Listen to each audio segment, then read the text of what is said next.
தூத்துக்குடி மாவட்டம் புதுக்கோட்டை அடுத்த கூட்டம்புளி பகுதியில் நள்ளிரவில் விவசாயி ஒருவர் டைல்ஸ் கல்லால் தாக்கி படுகொலை செய்யப்பட்ட சம்பவம் பெரும் பரபரப்பை ஏற்படுத்தியுள்ளது. தூத்துக்குடி பிரையண்ட் நகரைச் சேர்ந்தவர் மானப்பிரகாசம், வயது 47. இவரது மனைவி பாரதி. இவர்களுக்கு 2 மகள்களும் 2 மகன்களும் உள்ளனர். நேற்று நள்ளிரவில் ஞானப்பிரகாசத்தின் செல்போனுக்கு ஒரு அழைப்பு வந்துள்ளது.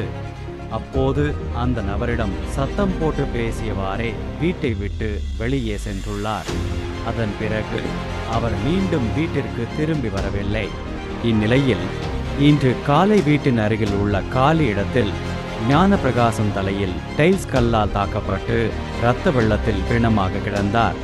தகவல் அறிந்து SP Sivaprasad, rural DSP Sudhir, Pudukkottai inspector Kumaravel Pandian, SI Muthuselvam மற்றும் போலீசார் சம்பவ இடத்திற்கு விரைந்து சென்று விசாரணை நடத்தினர்.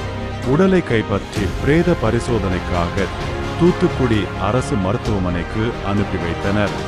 இந்நிலையில் மோப்பனாய் வரவழைக்கப்பட்டு சோதனை நடத்தப்பட்டதுடன் அப்பகுதியில் உள்ள சிசிடிவி கேமரா காட்சிகளையும் போலீசார் ஆய்வு செய்து வருகின்றனர்.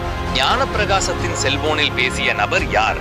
முன்விரோதம் அல்லது வேறு ஏதேனும் காரணமாக இந்த கொலை நடந்ததா என பல்வேறு கோணங்களில் புதுக்கோட்டை போலீசார் வழக்கு பதிவு செய்து கொலையாளிகளை தீவிரமாக தேடி வருகின்றனர்.